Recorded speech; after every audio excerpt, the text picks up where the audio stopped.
अच्छा मनोज जी, आप ये बताएं, जो गांधारी के श्राप से जो उन्होंने श्राप दिया था कि सारे यादव कहा जाता है नष्ट हो चुके थे, तो वर्तमान में जो यादव है, जो अपने आप को यादव कहते हैं और लिखते हैं, तो वो आखिर कहाँ है और कौन है?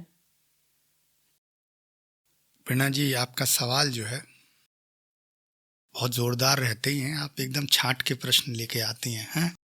अब इस सवाल में आपने मुझे बहुत सारी चीजें सोचने पर मजबूर कर जी दिया। जी, बताएं। पहले तो आपको ये सोचना पड़ेगा कि गांधारी का श्राप कितना पावरफुल हो सकता है।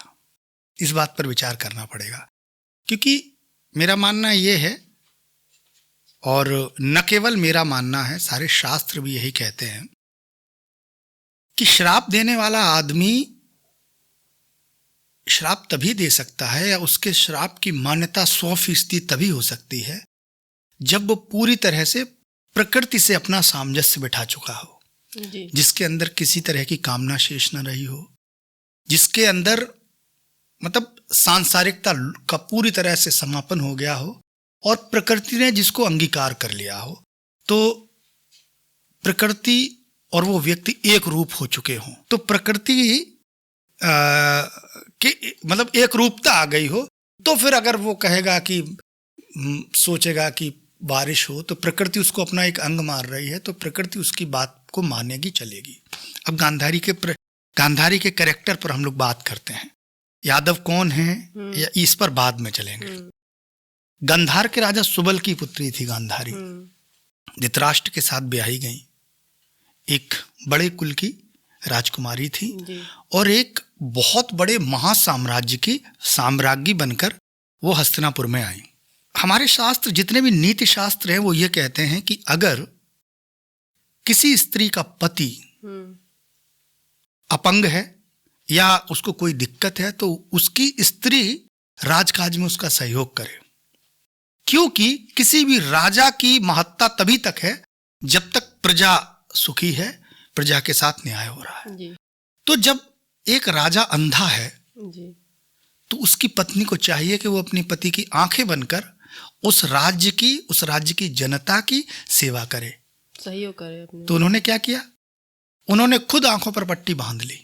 जी, यानी व्यक्तिगत रूप से संसार उनका आदर करे, ये कहे कि वो कितनी पतिव्रता स्त्री थी, लेकिन जिस राजकुल की वो साम्राज्ञी थी, उस देश की जनता का उन्होंने कोई प्रजा का ख्याल नहीं रखा, कोई ख्याल नहीं रखा। जी। पहली बात। दूसरी बात, जब पांडु महाराज जंगल में चले गए शादी के बाद, और उनके हाथों से ऋषि हत्या हो गई, तो उन्होंने कहा मैं जीना नहीं चाहता। जब वो जीना नहीं चाह रहे थे पांडु, तो अपनी माद्री और कुंती उनके साथ थी, तो एक ऋषि के पास गए, तो उन्होंने ये कहा कि तुम स्वर्ग तो जाना चाहते हो, लेकिन तुम्हारे कोई संतान नहीं है, निसंतान व्यक्ति को स्वर्ग नहीं मिलेगा, इसलिए पहले पिता बनने का प्रयास करिए, उसके बाद जो है आप स्वर्ग जा सकते हैं। जी। तो महाराज पांडु ने कुंती से अपनी दुविधा कही, तो कुंती ने बताया कि मुझे इस तरह का वरदान प्राप्त है कि मैं जिस भी देवता का आह्वान करूंगी, वो देवता आएगा और उससे मुझे पुत्र प्राप्त होगा। तो ये बात पांडु को जम गई। उन्होंने कहा मैं पिता भी हो सकता हूं और स्वर्ग भी जा सकता हूं। तो आह्वान किया गया धर्मराज का, इंद्र का, जिस पवन का, जिस तरह से पुत्र हुए। अब ये खबर जब हस्तिनापुर गई, तो गांधारी भी गर्भवती थी। अब गांधारी के गर्भ में 2 साल हो गए, बच्चे पैदा नहीं हो रहा था। अब युधिष्ठिर पहले पैदा हो गए, भीम पहले पैदा हो गए। ये बात गांधारी को कहीं ना कहीं खराब लगी। उनको लगा कि अगर ये पहले बच्चा हो गया तो युवराज ये बनेगा, राज इसको मिलेगा। इधर धृतराष्ट्र भी उनको एक तरह से परेशान किया करते थे कि कैसी, तो तुझे तो भगवान शंकर ने वरदान दिया है कि 100 पुत्र होंगे, तेरे तो एक भी पुत्र नहीं हो रहा। तो व्यक्तिगत गुस्सा में गांधारी ने अपने पेट में पत्थर मार लिया और उनका गर्भ खंडित हो गया। तो वेद व्यास जी ने वो जो रक्त था वो 100 घड़ों में भरा और रख दिया, उसमें से 100 पुत्र उत्पन्न हुए। तो दूसरी जो व्यक्तिगत कमजोरी थी वो ये साम्राज्ञी या हमारी मातृतुल्य गांधारी जी की, वो ये थी, हालांकि मेरा इतना साहस नहीं है, लेकिन एक व्यक्ति के तौर पर जो मैं समझता हूं, ये मेरी अपनी एक जो मैंने अध्ययन किया है, जो मैंने सोचा समझा या चिंतन किया, उसमें मेरी समझ में ये बातें आती हैं। तो उन्होंने वहां पर भी अपना ही हित सोचा कि उनके मन में तो वो प्रकृतिस्थ नहीं थी, वो प्रकृति के प्रति एकीकृत नहीं थी। वहां भी उनके अंदर मोह था कि मेरा पुत्र राजा बने, और जब ये बात नहीं हुई तो उन्होंने अपने गर्भ को खंडित करने के लिए पेट में पत्थर मार लिया। तीसरी बात, जी जब द्रौपदी का भरी सभा में अपमान हो रहा है और हस्तिनापुर की महाराज्ञी साम्राज्ञी उस सभा में है, द्रौपदी रो रही है, याज्ञ सैनी यज्ञ से पैदा हुई स्त्री, उनके अपने कुल की थी, क्या गांधारी को नहीं पता था कि ये गलत हो रहा है? लेकिन उस वक्त भी गांधारी तब तक चुप रही जब तक द्रौपदी शाप देने पर आमादा नहीं हो गई। जब द्रौपदी ने कहा कि मैं कुरुवंश का विनाश कर दूं, तब गांधारी रोई कि ये बेटी ऐसा मत कर, ये मत कर, मैं तुझे वरदान देती। धृतराष्ट्र बोले मैं तुझे वरदान देता हूं। उससे पहले जब वो भरी सभा में बेइज्जत हो रही थी, बाल पकड़ के खींच के लाई जाती रही थी, तब उनको बोलना चाहिए था, लेकिन नहीं बोली। यानी वो धर्म के सम्मत कार्य नहीं कर रही थी। उन्हीं के पुत्र। तीसरी बात और एक बहुत महत्वपूर्ण बात है, अगर भाई कुछ भी नहीं थी, एक स्त्री भी थी अगर, तो एक स्त्री जिसके पास कुछ देर पहले वो बैठी थी, उस स्त्री का भरी सभा में, राजसभा में अपमान हो रहा है, वस्त्र हरण किए जा रहे हैं, और हस्तिनापुर की साम्राज्ञी चुपचाप बैठी हुई है, आंखों पर पट्टी बांध के। खोल देती उस वक्त आंखों की पट्टी, कह देती कि मैं दुर्योधन तू भस्म हो जाएगा। नहीं खोली, क्यों? क्योंकि उसमें उनके पुत्र का अहित हो सकता था। लेकिन वही गांधारी तब पट्टी खोलती हैं जब उनके लड़कों की जान खतरे में आ जाती है, जब उनको लगता है कि कुरुक्षेत्र में मेरे बच्चे मारे जाएंगे, तो दुर्योधन से कहती हैं, दुर्योधन तू मेरे सामने नग्न अवस्था में आना पूरी तरह से, मैं आंखें खोलूंगी और मैं तुझे वज्र का कर दूंगी। तो मोह से कभी भी गांधारी दूर नहीं हुई। तो ऐसे व्यक्ति का शाप, और वो, और एक बात, दिनकर जी ने एक बड़ी अच्छी बात कही है। दिनकर ने एक जगह लिखा, वो लिखते हैं कि सह शीत घाम पानी पत्थर, पांडव कुछ आए और निखर। भगवान हस्तिनापुर आए, पांडव का संदेशा लाए, दो न्याय अगर तो आधा दो, पर उसमें भी यदि बाधा हो तो दे दो केवल 5 ग्राम, रखो अपनी धरती तमाम, हम वहीं कमाकर खाएंगे, परिजन पर अस न उठाएंगे। दुर्योधन ये भी दे न सका, आशीष समाज का ले न सका, उल्टे हरि को बांधने चला, जो था असाध्य साधने चला। जब नाश मनुज पर छाता है, जब नाश मनुज पर छाता है, पहले विवेक मर जाता है। क्या ये गांधारी को दिखाई नहीं पड़ रहा था कि मेरे पुत्र का विवेक मर चुका है?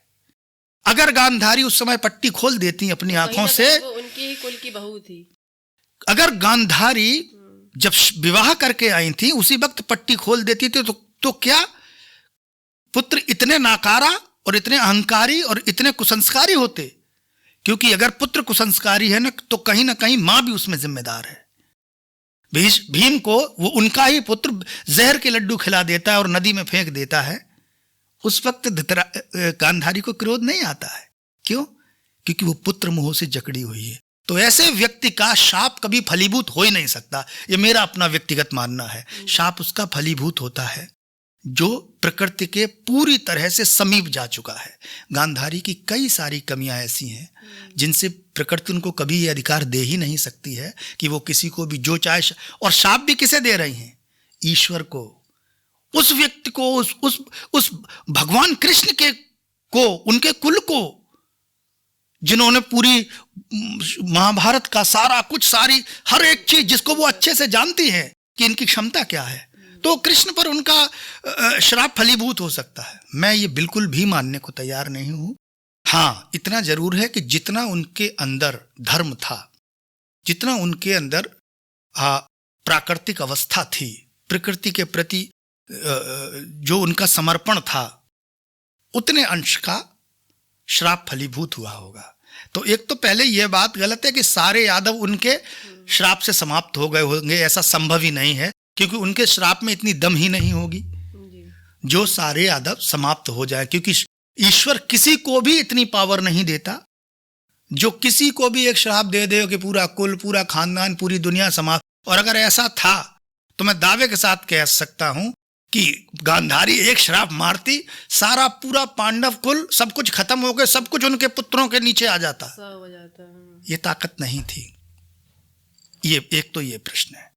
दूसरी बात यह है कि सारे यादव समाप्त हो गए। देखिए, द्वारिका एक ऐसी नगरी थी उस समय की जो सर्वाधिक संपन्न नगरी थी। यादव मतलब उस वक्त जो वृष्टिवंश था वो चरम पर था, अपने आप ये कहेंगे ना वैभव के शिखर पर था।